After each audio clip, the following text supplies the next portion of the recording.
Hey there. Welcome back to Marketing for Coaches. This is Michael, and I'm here with a friend of mine and a really great coach in Athens, Greece, Sofia Koutsiana. Hi, Sofia. Thanks for talking to us today.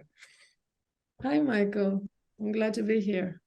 Great. Yeah. Sofia and I did the last stage of our coach training together almost exactly 5 years ago. I got the little Facebook notification yesterday. Mhm. We certified as integral master coaches. Sophia's gone on and done some other things since then as well. That I'll actually let her talk about. Sophia, what do you do? What's your coaching like? Uh, you mean what's my coaching practice or what? I mean, I went on and I did more trainings because I Hmm. love training. So I keep learning different modalities, different things. I really love the three principles also. It's just another coaching modality. But I Yeah, feel like I bring everything into my coaching practice because I'm bringing me in essence of what right. I've learned. Yeah. Yeah, that's a good point. I think that's a lot more important than our qualifications and our specific trainings. People, in my experience, you can tell me if this is the same for you. They don't actually really care so much about the letters after my name or the my list of accomplishments on my website. They're paying and they're putting aside their time to work with me. Something about me. Is it a similar experience for you?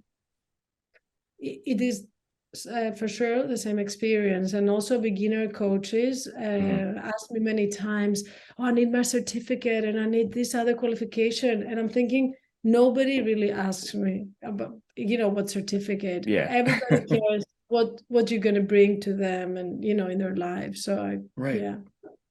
Yeah, thank you for making that clarification. And so I'm wondering, with all of that being said, with people coming to you because they think you can bring something to their lives, what who are your clients? Where do you meet your clients, and what sorts of people do come to you? I'm not one of those niche coaches. So I Okay. do coach people from many different, I don't know, environments. Like as an example, I coach CEOs and people who are really for their business and Hmm. lawyers and just different people for their work. But I also coach mothers and, women who want to, have a work-life balance or just expand their dreams. And I work with sometimes I work with couples also that have like yeah, but more from a coaching perspective, right? Not Right. from a therapy perspective. So I do coach many different people and I meet Hmm. them everywhere in my life. And that's the point I want to make. I do connect with a lot of people. And that's where I think most of my coaching clients come from. Okay.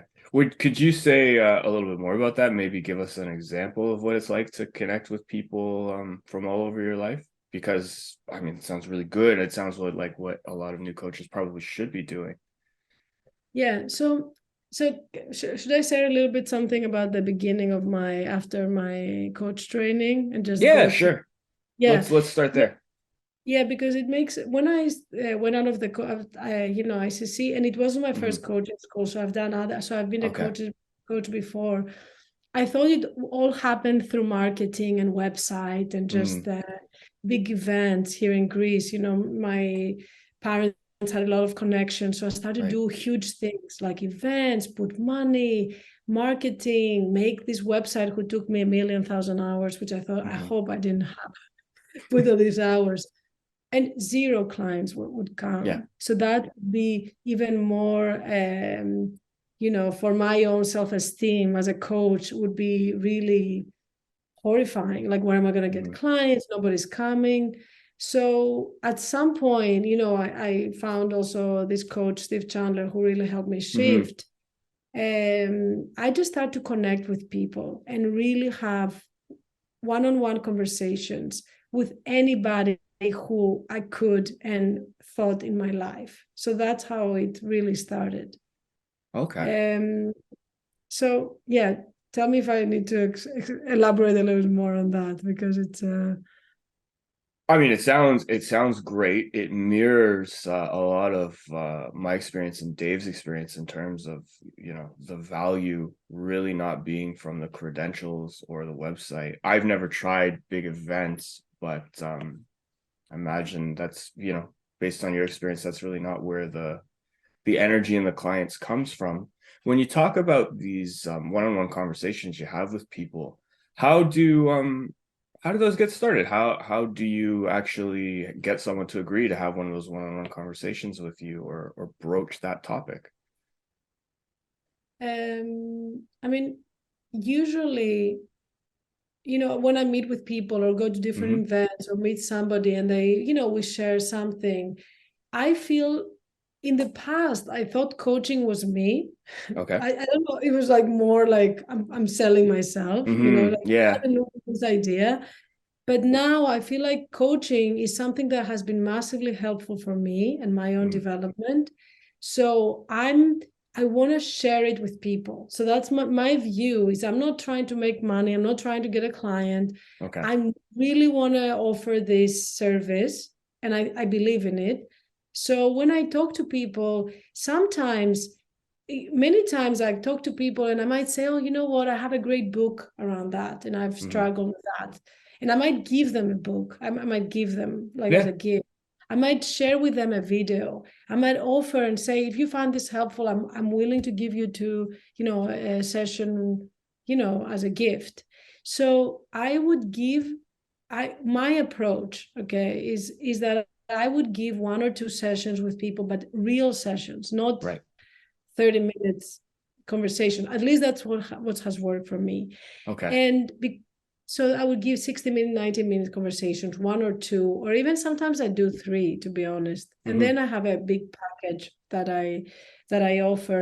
But it's in the experience of coaching. And if somebody gets value out of our conversations, that's where they get the value. I don't want to talk about coaching. I don't say I'm a Right. coach and this is what coaching is. No, I just want to be like, I want to bring them into the experience and Hmm. really, see if there's a possibility for them. And that's what I think really works.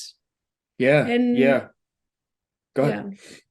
yeah. And my coach, I mean, coaching happens in conversation, as we know. Hmm.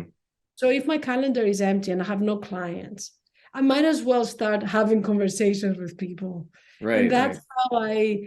how I started to be more like, if you have no clients, he used to say, show me your calendar. And if you don't have enrollment conversations, like continuous enrollment Hmm. conversations with people, how are you going to get clients? And I just realized that me waiting for somebody to knock on my door is not gonna, Right. which that's what I hope for. Okay. Okay. Yeah. Yeah. And tell me if I'm understanding correctly, but like everything you were talking about before in terms of the events and, big fancy website and stuff like that, these are tools we try and use to get people to knock on our doors. And it doesn't sound like they really work, at least not in my experience and not in your experience. No, and actually, what's actually amazing to me is that some coaches who are really popular in Hmm. YouTube videos and views and everything, they don't have clients. So it's not like I thought the more popular you are, the more people, knock on your door. And Right. sometimes that's not true. And you can be a great presenter on YouTube because people don't, I think when they connect with somebody and they see the Hmm. value, that's where they're willing to start coaching. Yeah, yeah, absolutely. And I should clarify, as someone who's doing this for YouTube right this second, I think Sophia is absolutely right. I enjoy YouTube. It's a hobby. It's related to some of the other things that Dave and I are doing. And this is not where my coaching clients come from. I don't expect it to be. I'm having the conversations very much like Sophia's describing. So just a little clarification around YouTube. Yeah, Go ahead. and Michael, I've talked to some coaches, like once you have Mhm. connections with people and then you create another business, like a lot of YouTube or Yeah. podcast and all that, it can have a different momentum. But most Hmm. coaches started with the one-on-one, and then it's an interesting dynamic because I love also, I'm thinking of doing different projects and different Yeah, things, but these are especially, I don't know, really work, especially when you connect with people and you just keep absolutely. doing that. Yeah. Yeah, yeah, it's my my peers, my former clients, all the people in my network that at this very early stage of the YouTube channel are the ones watching it and supporting it. people I've had the one-on-one connections with in the past. Eventually, hopefully the YouTube channel will take on a momentum of its own. But even here, even in a medium like YouTube, where you want higher numbers than you probably want clients, the one-on-one connections and the kind of face-to-face conversations or with Zoom are really the bedrock of what we're doing so far. So I Mhm. completely agree. To I had a question around what you were saying about the conversations. Well, I wanted to clarify to make sure I understood what you were saying before. It sounded like when you're talking to people, when you're having these conversations, or when you're offering these conversations, what you're doing is actually not talking about coaching all that much and not talking about yourself very much, and instead really getting to the challenges and the aspirations of the person you're talking to. Is that fair to say? Did I have that right? Yeah, yeah. No, I would never talk about myself or coaching. I'll go straight Okay. to the person. And of course, I might ask at some point, do you have any questions about Hmm. coaching or me? But Yeah. all the conversation, and I want real coaching. And, even if I see somebody 2 times, right, I Hmm. give my all. Like, Yeah. I'm what really shifted for me, and I'm just Hmm. sharing because when I read before, like for example, The Prosperous Coach of Steve Chandler, Yeah. and I was reading, sometimes it sounded to me like sales techniques. Hmm. But what I really saw and what happened to me was a shift in my being as a coach. Okay. I shifted from all about me Hmm. to being in service and being really, I don't know, into love or like offering Right. myself. So I no longer have the conversations I'm having. They don't have an agenda. Like I don't, of course Hmm. I want clients, right? But Sure. it's the feeling is so totally different. Like I will give my all and give resources. And Hmm. I don't expect them to sign up. Sometimes I know and it's okay. So, but I'm just saying that it was so important because when it was all about me, it was if this person signed up, that means I'm a good coach. If this person Right. doesn't, like it was all about me now. And many times I keep, I don't know, like is that the right word, fostering, like keep growing the conversation even if they say no. Hmm. I might send them a resource after. Yeah. I'm like keep, I don't know, keep having connections with people. There's Yeah, there's this generosity is the word that keeps coming up for me in everything you've described so far, Sophia. This real generosity throughout your approach and throughout your dealings with I don't even want to call them potential clients, just people who might become your clients. Is am I hearing you right? yeah, yeah, Okay. that's exactly it. And it's, I don't know, it has a very different feeling because I used to Hmm. be very much into me and I need to make it and work with Right. my client. Like I used to be totally different. Hmm. That's why and very ego driven. I felt like I was like really, kind of like needy, Hmm. like and that I think also that's the aversion that many of coaches have around sales, like needy, like Yeah. in Greece with, oh, it's needy. But sales, seeing from a different aspect, they don't not needy. So I fell in love with the process of selling, which I used to hate. Like Right. selling meaning enrolling clients, right? Just that Hmm. aspect because I saw it through different eyes. I saw it through that it's not selling, it's not needy, it's just offering a service that I think is valuable for people. So, Yeah. And it sounds like the way you offer that service, you're helping people along the way. People are leaving those conversations better off, regardless of what financial agreements are or are not made between the two of you. yeah. Okay. Well, that's fantastic. I remember when I was doing it very similar to the old way you were describing, kind of it being about me and wanting to make the sale and things like that. I think I'd get into the trap, which it sounds like you avoid very well, of trying to find the best way to describe what I do and the value of it and have all these examples of how it can help and where it's helped and things like that. And I'm curious if you had the same experience. People didn't care. People aren't interested in any of that. I think when someone's looking for a coach, it's usually because they have a very specific problem or thing they want to change in their life.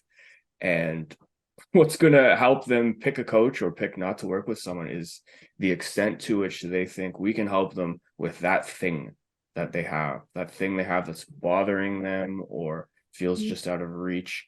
And my credentials, my past experience, my capacity to define coaching in 50 words or less, none of it seemed to matter. Mhm. I'm curious if you had similar experiences or if that resonates with you or anything you challenge me on. No, no, I agree with you. I mean, the experience of coaching and, Hmm. you being for them, like what you shared, like it's all about them. Yeah. It's really what does the magic, because nobody cares. I mean, nobody Hmm. cares even if I told them I'm a magician, right? Right. Again, I didn't give myself a name as a coach, but Hmm. because I really think that people really want to find a solution, like you said, to their problem or in your dream or a problem they have. Yeah. And if they experience genuine value, that's why I think one or two or even three conversations, especially if you're selling bigger packages. I mean, Hmm. even if you don't, right?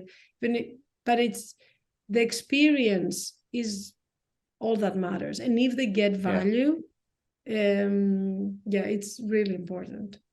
And what can value look like for a client in the way you're talking about it? Like what are some of the kinds of value that you try and leave them with?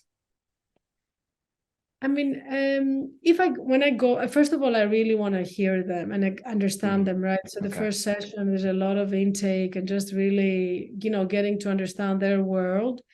But at some point, I want to go into coaching, and so they have maybe it's a small insight or a shift that they've never seen or something, so that they just get a new, I don't know, a coaching experience, that Hmm. something new opens up that they didn't see before. So I do want to go even from the first conversation, if I can, to them being coached, and just seeing something. Now, if they ask for money, like from the first conversation, how much you charge, Right. I don't, sometimes I don't answer the first conversation. Not that I want to hide it, but I want to Hmm. be like, I want to see what you really like. I want us to have a second conversation, because I really want to see what can be this conversation, like what the coaching package, what you're looking for. I really want to understand you, because, Hmm. and I can say my programs start from anywhere from, I don't know, 3,000 to 6,000, 7,000. I don't know, like, Right. but I'm not. I don't want to share my prices just before coaching. Before Hmm. I That's how I do it, right? It might be on my website, and that's fine. But I'm just saying that usually I want the person to want to be, to feel like, oh wow, how much I'm interested, So, Yeah. and then Yeah. we ask, because I want to see also if I can coach them and if I feel Right. it's a good match. Yeah. Yeah. Yeah. And this is somewhere where it seems like me and Dave actually differ a bit. So I'd like to throw your opinion in here too. What do you do when you don't think it's a good fit with someone? Someone's had these conversations with you, and your sense is, for whatever reason, I don't think this will work. I don't find it very often that I Okay. think. Oh, Um, that's you're with Dave then. Apparently, this is something that is my cross to bear. But go ahead. I don't like, yeah, I don't know if I had any time that I felt like, wow, that's not a good fit. Okay. I've had times that I have clients that I'm thinking, oh my God, this is really hard client, Right, right. I felt that. But I generally feel like I can help a lot of different kinds of people. I don't know. Hmm. And I don't, have I ever said, I'm trying to think if I've ever said, Sure. yeah, no, yeah. No, but sometimes, especially if I'm not sure, I might Hmm. have these people 3 times. Okay. I'm more willing to give somebody time. I had a Hmm. woman who I was like, I don't know if she's I think she's insane. I had a woman who I thought she's Okay. insane. And but I did 3 conversations with her, and it Hmm. was a very interesting combination of somebody who is seems insane, has massive insights and openings and tells you then exactly like this combination, it like blows my mind as a coach. Okay. I've never seen such a thing, right? Mm-hmm. I offer her my highest package ever because I wanted to avoid her. She took my highest price. And she's a great client. Okay. Well, that's good. I mean, she's different than what I'm used Yeah. to. But it's yeah. So I don't know. I haven't really turned down Okay. people. So what I'm hearing, and tell me where I'm wrong, what I'm hearing with this particular woman is what you were first experiencing as possible insanity because you gave her a chance, you gave her a little bit more time, you gave her a little bit more space. What seemed like it might be insanity at first was actually a very distinct way of communicating, coupled with actually some very powerful insights. Did I get that right? Yeah, yeah, Okay, and as a result of you giving this client a chance, being very generous with your time, um, this is actually your biggest coaching package ever.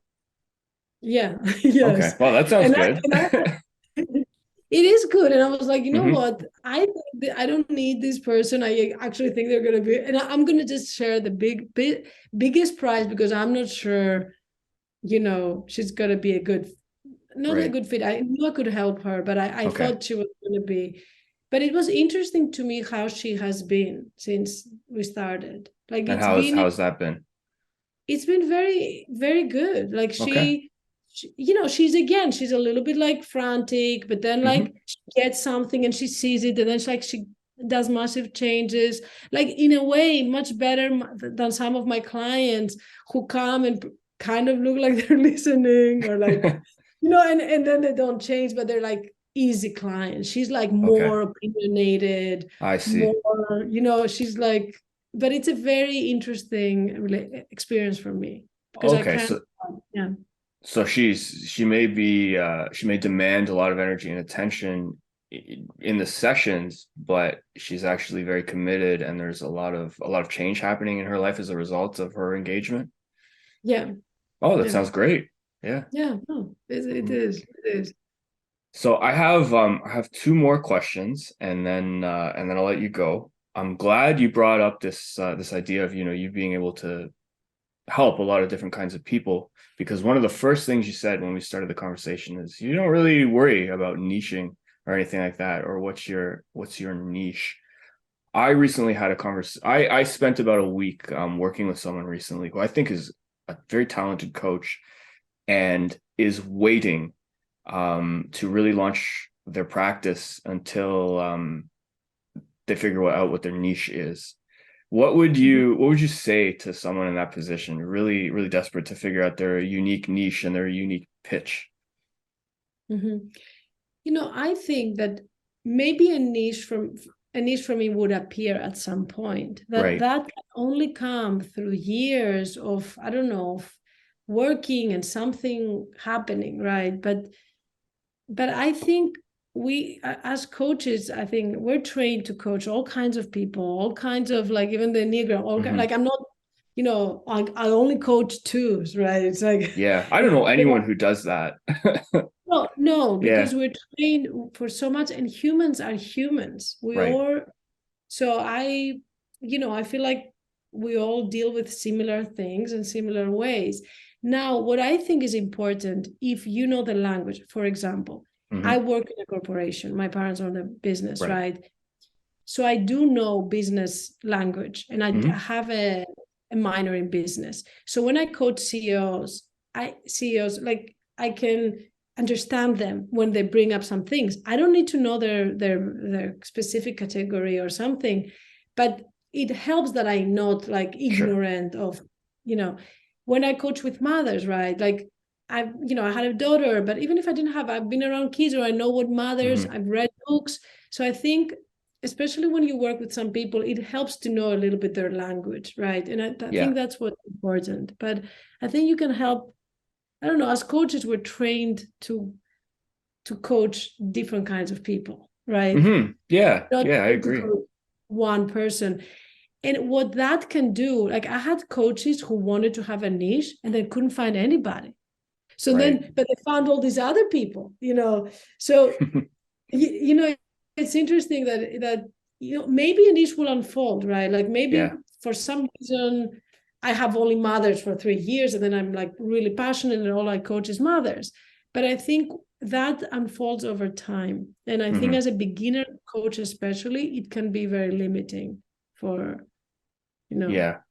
Thank you. I agree, and I hope I told her something like that. This person, um, because like you said, maybe a niche is important. Maybe you'll eventually find one, and it'll be a great boon to your career.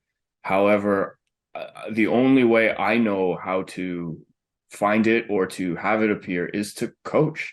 I don't think it'll ever show up without kind of testing it and getting your hands dirty. I Yeah. remember my first ever paid client was actually a mother and wanted help being a mother. I'm not biologically female. I have no kids. My only experience with mothers was being a son, but I know how to listen.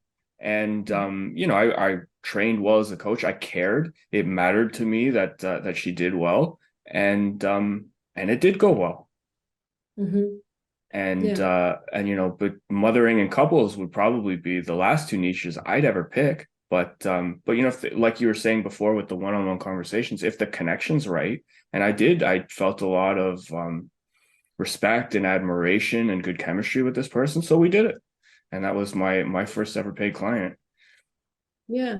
Yeah. I met a coach a week ago. I think, oh my God, he's Canadian. He Okay. came to Greece Hmm. and through a random connection. And he told me that his first group of people showing up in his practice was single moms. Yeah. And he was not even a father. He Right. wasn't right. Like, and he wasn't like it was like single mothers. Like, Hmm. but it's very interesting who we can help. But as you say, I totally agree with you. Once you get your hands dirty and you really coach, like start Yeah. coaching, speaking to anybody. And Hmm. it's to me, sometimes I go to 18 years old and I have clients who are 70 or 75 years old. Right. Yeah. So it's like it doesn't even matter the age. And I don't know. I think it's better if it unfolds naturally and you have like 100, I don't know, people from one category of people. That's great. But if you Hmm. don't and you want clients, it's better to start coaching. Yeah. Yeah. I agree. I can't think of too many reasons to wait. Like the solution to all of this seems to me like just coach, see how it Yeah. goes, and your coaching and your experiences with your clients will be the best teacher and the best instructor and the best sort of guide to how to market moving forward. Yeah. One last question, because you said a few really intriguing questions about this when you talked about your packages and the size of let me rephrase that, the different packages you offer. Um what's that like for you? How do you decide um what to offer someone after you've had 1 to 3 uh one-on-one calls with them? You mean which package? Yeah. Yeah, yeah. What's going through your mind? What are you checking for that'll help you decide how you're going to handle this question of cost and making an offer to someone who you'd like to be your client? Mhm.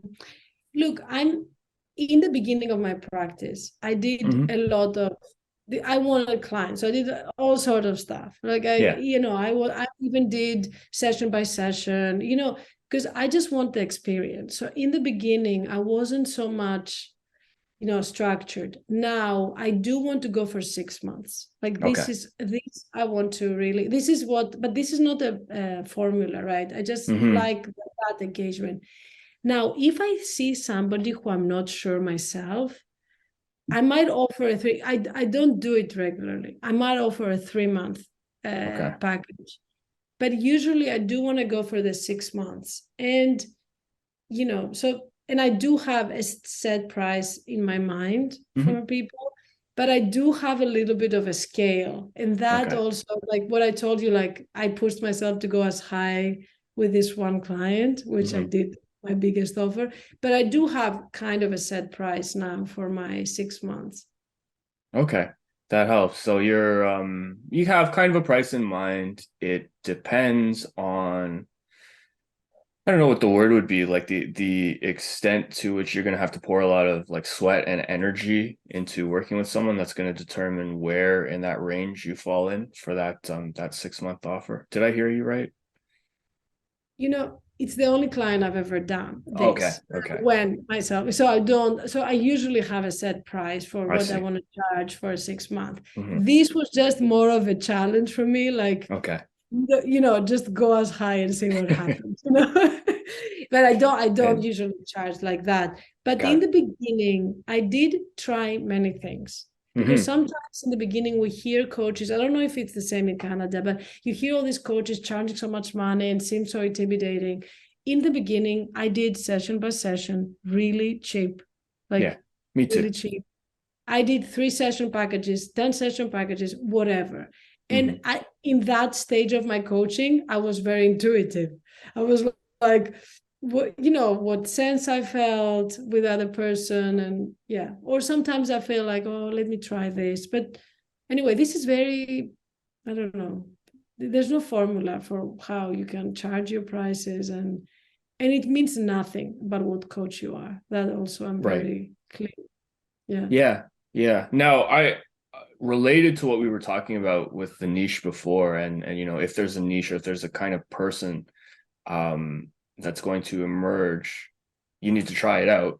Is is that also how you landed on 6 months, like all the different experimentations and things like that? And it was through the experience of coaching that you discovered, I think 6 months is the best fit for me, for most people. Yeah, how did I land?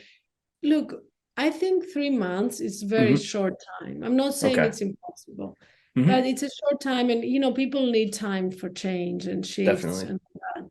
So 6 months, and 6 months, I even think like ideally I would want a year, right? Okay. I think I would prefer to have year packages. It's just, I think, especially for Greece. I mean, half my clientele is in Greece and half is Right. outside. Especially for Greeks, I think that those prices would be very, when somebody hears a year in advance, it might be too much. But I Hmm. know many coaches who do that. I re-enroll them after the 6 months. So I have many clients who do 6 months and then another 6 months, and then they keep going. Yeah. But we start with. But I think Okay. that's an honest town. I don't know. Do you also do you have set packages? Yes. Yeah, usually, and this depends. I'm pretty intuitive with it too, but most often, if I feel someone has the capacity for it, I actually offer 4 month packages. And then almost always we will continue in a less in a looser way after the 4 months. So the 4 months is pretty intense. It's every 2 weeks, a lot of practices and reflection going on between those 2 week sessions. And then after the 4 months, that's for me and my coaching, that's usually where someone's like, oh, I don't need to do this anymore. I really got what I came for. Then we transition into maybe 4 times a year, checking in, seeing how things are going, almost like little tune-ups. That's been my way of working for the last 2 or so years. So my clients look happy. I'm really enjoying it. It feels very fresh to me. And again, I just want to emphasize I never would have landed here if I waited until I figured out that this was the perfect formula and then started coaching. I had to do about 5 years of coaching to figure out, hey, I think this is what works for me. Mhm. So that just same with the niches. I just want to encourage anyone who's watching this. Don't wait till you have this figured out. It's gonna come in the doing. It's gonna take the practice. It's gonna take some reflection on how things are going with you and your clients, recognizing what you enjoy and what you don't enjoy as you move forward. That's how I ended up here with this 4 month plus kind of package. Yeah, no, I love that. And it's always, and to me, it can change also. Like in Hmm. the Yeah. past, I used to offer an intensive in the beginning of coaching. I really loved that. And then I took it out and then I'm reflecting. So it's interesting that it can change. I Hmm. might decide I want to do only 3 months at some point, Yep. so it's not a steady, fixed thing. It's always evolving and it can change. Yeah, because we're always evolving and we change. Yeah. Yeah. Well, I really appreciate you sharing your time and sharing your expertise with us, Sophia. Anything I didn't talk about that that you think it's important to say or for people to know? I think the last thing I want to say is that, many times, especially about, again, growing our practice, many coaches, hate the enrollment and love the coaching. Hmm. But I think the more you see it as fun and just not serious and just, I don't know, you start to loving it. I think that's Yeah. so important. You start seeing it as coaching as no big deal, not selling yourself, Hmm. not promoting, it's just helping a person. And it's so many things. And it's amazing. I'm sure you've experienced yourself, but I've had people who refer me. They don't sign Yes. with me, but they refer me to somebody else. Yep. And I've had so many interesting connections when once I'm in the mode of like just, offering and wanted my service of coaching to grow. And it's not about me. It's just I love what I'm doing. So fun and just being in service, I think, is the most important, and just not be very much into serious mode. And I'm enrolling. This client has to sign up now. Yeah, thank you. Yeah. I'm really really inspired by the generosity you bring to this. So it's a good reminder for me as well. I you mentioned really de-emphasizing your website and your marketing and anything like that, but is there anywhere you'd like to be found online if people are interested? I mean, my website is Okay. isofia.com. I haven't posted an article in a million years, and Hmm. you won't find me on social media. I'm like, I haven't posted something in more than a year or two. So, but my website is where people find me, but I don't have a Okay. lot of content. It's more what I do and, some But if information. someone wants, they could get in Yeah, touch with yeah, you yeah. through your website. Okay. They So can. so Yeah. with all that being said, we'll include your website in the show notes below. Great. All right. Thanks again, Sophia. It's been a wonderful Thank you, Michael, conversation. for having me, and I hope it was helpful for people. Definitely.